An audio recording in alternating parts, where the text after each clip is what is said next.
Hai rekan Naker, salam jumpa dengan saya Sugeng Andrianto. Ya, gimana kabarnya? Sehat? Pasti selalu prima.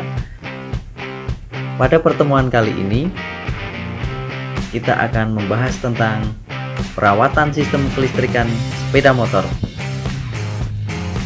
Pada sebuah sepeda motor, terdapat rangkaian kelistrikan untuk mendukung kelengkapan berkendara. Rangkaian ini saling terhubung satu sama yang lainnya. Namun dalam hal ini kita akan membahas tentang sistem penerangan dan sistem sinyal.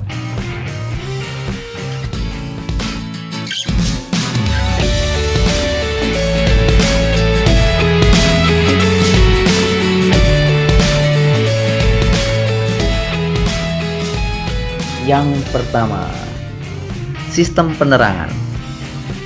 Sistem penerangan meliputi 1. Lampu kepala, 2. Lampu kota, dan 3. Lampu instrumen panel indikator. Kita masuk kelompok yang pertama, yaitu sistem penerangan. Sistem penerangan yang pertama adalah lampu kepala atau headlamp bahasa Inggrisnya ya. Lampu kepala terletak di depan kendaraan, pasti dong, masa di belakang. Fungsinya sebagai penerang jalan. Nah, tapi nggak cuma itu aja, sekaligus berfungsi sebagai tanda agar pengendara lain yang ada di depan kita melihat posisi kita. Jadi singkatnya, posisi kita terlihat oleh pengendara dari lawan arah, terutama pada malam hari. Tapi peraturan pemerintah menganjurkan untuk menyalakan lampu depan sepeda motor pada siang hari. Jadi wajib nyala pada siang hari. Oke. Untuk sistem penerangan itu ada sistem penerangan AC dan DC. Bagaimana sih bedanya? Nah, kita lihat aja yang pertama tentang sistem penerangan AC. Oke, lihat diagramnya ya. Sistem penerangan AC. Di sini ada diagram sistem penerangan AC. Ada 2 di sini. Saya contohkan ada 2. Tapi kita bahas dari yang sebelah kiri dulu. Sistem penerangan AC yang sebelah kiri tanpa menggunakan lampu senja atau lampu kota, bahasanya lampu kota. Kita lihat di sebelah kiri dulu. Ini penerangan AC, sumber tegangannya berasal dari spool ya, sumber tegangannya dari spool ya. Kemudian spool ini menghasilkan tegangan AC yang nantinya akan diteruskan ke beban atau ke bolam-bolam. Nah, tapi di sini ada pembatasnya, namanya regulator atau rectifier. Jadi rectifier atau regulator ini berfungsi sebagai pembatas tegangan. Apabila putaran mesin meninggi, maka tegangan yang dihasilkan maka akan tinggi pula. Nanti akibatnya bisa fatal dong ke lampunya. Kalau semakin tinggi nanti tegangannya semakin tinggi, kemudian bolamnya bisa putus. Nah, maka dari itu dipasanglah rectifier atau regulator, atau bahasa bengkelnya itu kiprok ya. Nah, selebihnya akan dialirkan ke bolam tapi melalui saklar utama. Nah, saklar utama ini saklar on off ya pada lampu. Kemudian nanti akan dicabang di sini. Ada yang langsung ke bolam utama, kemudian yang di sini adalah lampu speedometer. Nah, dan juga akan di paralel untuk menerangi lampu belak.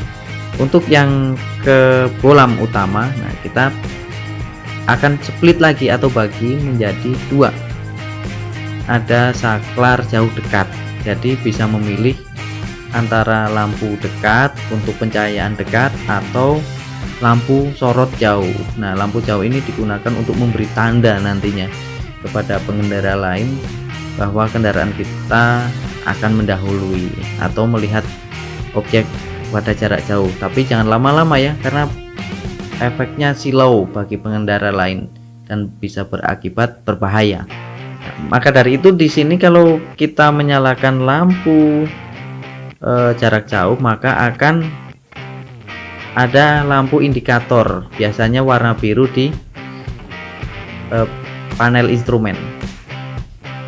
Nah, ini menandakan bahwa lampu jarak jauh kita sedang bekerja, sedang aktif. Jadi jangan lama-lama kalau memakai lampu jarak jauh.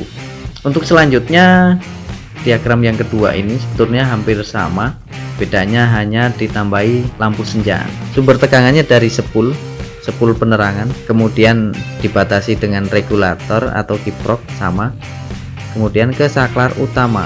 Ketika menyalakan ada switchnya, ini saklar utama, switchnya itu ada tombol khusus untuk menyalakan lampu senja. Jadi sebelum menyalakan lampu utama maka harus menyalakan lampu senja dulu. Ketika saklar pertama step 1 dinyalakan cetak, maka yang terhubung hanya lampu senja, maka lampu senja akan menyala, tapi otomatis juga akan menyalakan lampu belakang. Lampu belakang ini biasanya jadi satu dengan lampu rem, karena pada umumnya lampu rem dan lampu belakang, lampu posisi itu satu bolam, tapi dalam satu bolam ada. Oke, kita lanjut ke saklar yang step kedua ya. Ketika kita nyalakan saklar satu lagi cepat, maka lampu akan menyala. Nah, ini tergantung saklar pembagi di sini, apakah saat itu pada saat posisi jarak dekat atau jauh. Kalau jarak dekat berarti lampu dekat yang menyala. Kalau kita rubah ke saklar jarak jauh, tak, nah berarti nanti lampu jauh yang akan menyala.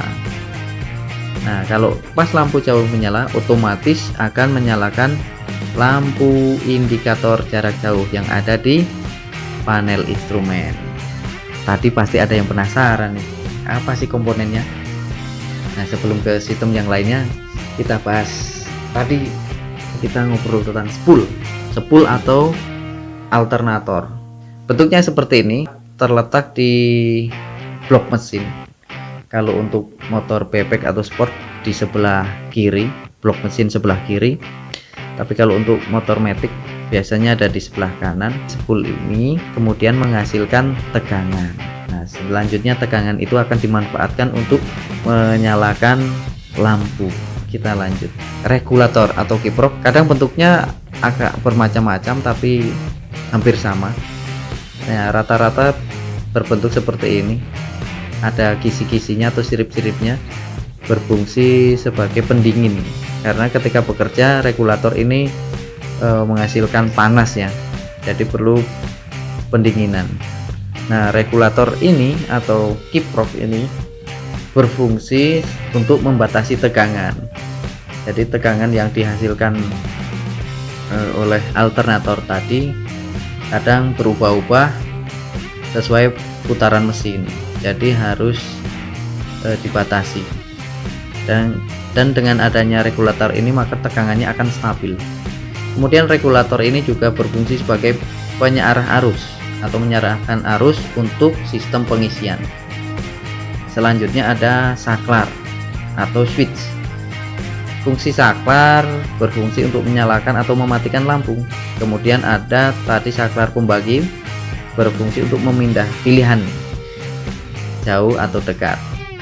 Komponen yang selanjutnya ini adalah bolam. Pasti teman-teman tahu, di rumah pun ada bolam. Fungsinya untuk merubah energi listrik menjadi cahaya.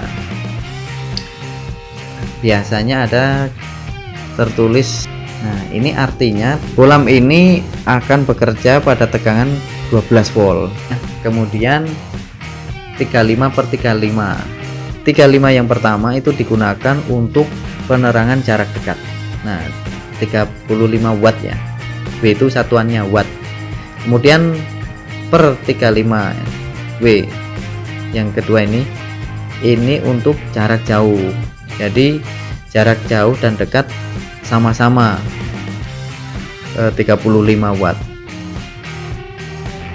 Selanjutnya adalah sistem penerangan yang DC. Bedanya apa sih? Secara garis besar rangkaiannya hampir sama, cuma bedanya apa? Bedanya ada di sumber tegangannya. Kalau tadi sistem penerangan AC sumber tegangannya berasal dari spool, sekarang sistem penerangan DC sumber tegangannya adalah dari baterai. Kita lihat di rangkaian ini, diagram ini, sumber tegangannya berasal dari baterai. Ini sumber tegangannya sudah DC ya, kemudian mengalir melalui kabel melewati sekring atau fuse, kemudian mengalir lagi ke kunci kontak. Nah, ini adalah kunci kontak, berfungsi sebagai saklar yang pertama ya. Setelah kunci kontak nanti langsung akan dihubungkan ke saklar utama. Jadi begitu kunci kontak on, maka saklar utama bisa dinyalakan. Lampu penerangan yang kedua adalah lampu kota atau lampu position lamp. Lampu kota ini juga berfungsi agar pengendara lain mengetahui keberadaan pengendara, maka juga biasa disebut dengan istilah position lamp.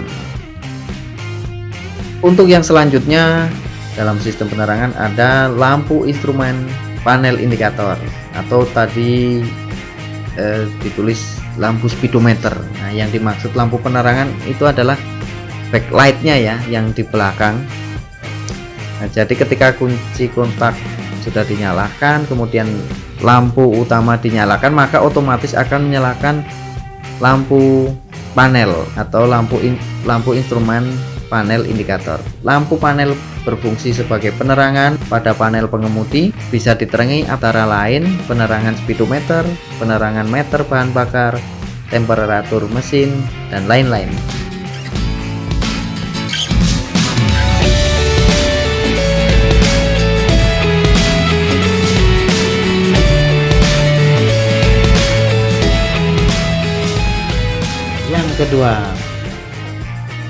Yang kedua kita akan bahas lampu sinyal. Lampu sinyal meliputi lampu tanda belok atau lampu sein, kemudian ada lampu rem, dan yang ketiga adalah klakson. Oke, langsung aja kita bahas satu persatu. Sistem sinyal yang pertama adalah lampu tanda belok atau lampu sein ya. Lampu sein berfungsi untuk memberikan isyarat pada kendaraan yang ada di depan, belakang, ataupun di sisinya bahwa sepeda motor tersebut akan berbelok ke kiri atau ke kanan atau pindah jalur. Untuk diagram sistem sinyal tanda belok atau lampu sein, nah seperti ini ya. Oke, bisa dilihat ya. Nah, sumber tegangannya berasal dari baterai atau aki. Ini sumber tegangan, kemudian melalui main fuse, kemudian lewat kunci kontak. Nah, jadi nanti ini adalah arusnya adalah DC ya, tegangannya DC. Setelah kunci kontak baru ada namanya sign flasher. Sign flasher ini apa ya? Nanti kita bahas.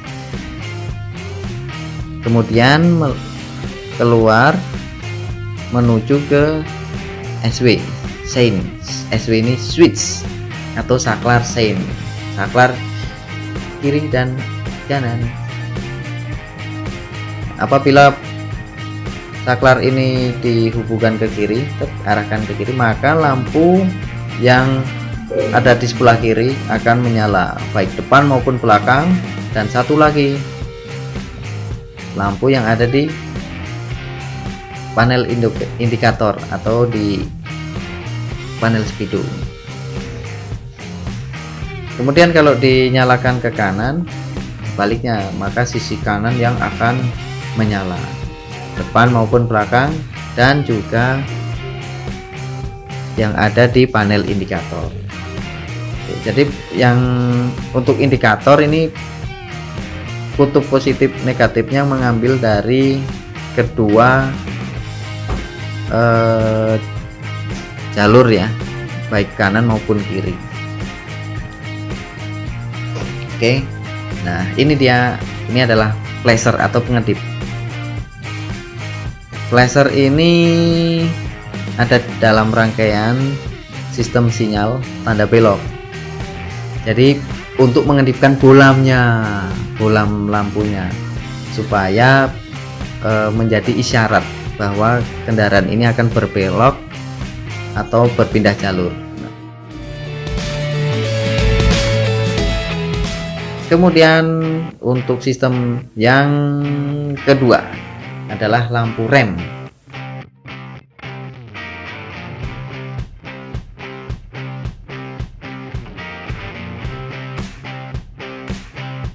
Lampu rem berfungsi untuk memberi informasi kepada pengendara yang di belakang kita bahwa kendaraan kita sedang mengerem. Kalau mengerem tandanya kendaraan kita melambat atau bahkan akan berhenti. Jadi contoh lampu rem sepeda motor, jadi nyalanya akan lebih terang dan jika dibandingkan dengan lampu kota. Untuk diagram lampu rem, sumber tegangannya dari baterai masih sama dengan lampu sein tadi ya, kemudian melewati main fuse nya, jadi jalurnya masih sama ini, melewati fuse, kemudian kunci kontak. Nah setelah kunci kontak, nah ini baru ada kabel yang menuju saklar rem. Kalau di sepeda motor ada dua rem depan dan belakang, jadi dua-duanya harus dikasih penanda ya, ada switch rem depan maupun switch rem belakang. Ketika switch rem depan bekerja, jadi artinya ketika sedang mengerem depan ya, maka saklar ini akan bekerja sehingga akan menyalakan lampu rem belakang. Switch rem, nah, ini komponennya untuk lampu rem, untuk aki dan sebagainya sudah dibahas tadi ya, jadi tidak perlu diulang. Ini ada switch rem, ini contoh switch atau saklar rem. Nah, biasanya ada di sini, letaknya ada di bawah handle rem.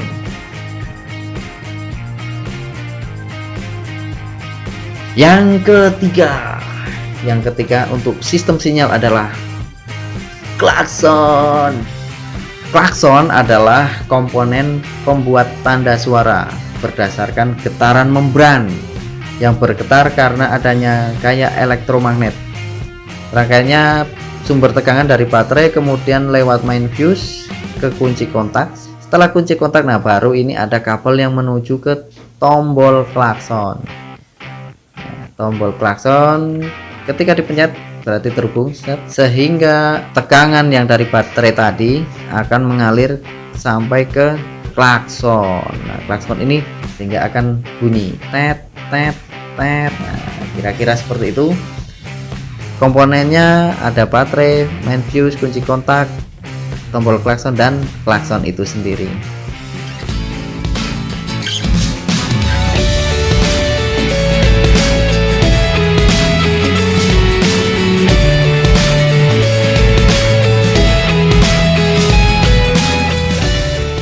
Oke, sahabat PLK, jadi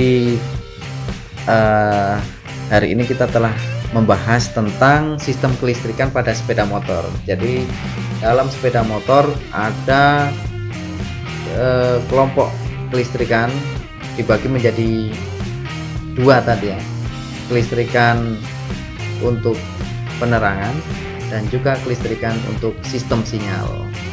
Oke sahabat PLK, teman-teman otomotif, semoga ilmu sistem kelistrikan tadi dapat dipelajari dengan mudah ya, tidak sulit kok, yang penting mau belajar. Oke, sampai jumpa lagi di video selanjutnya bersama saya Sugeng. Salam kompeten.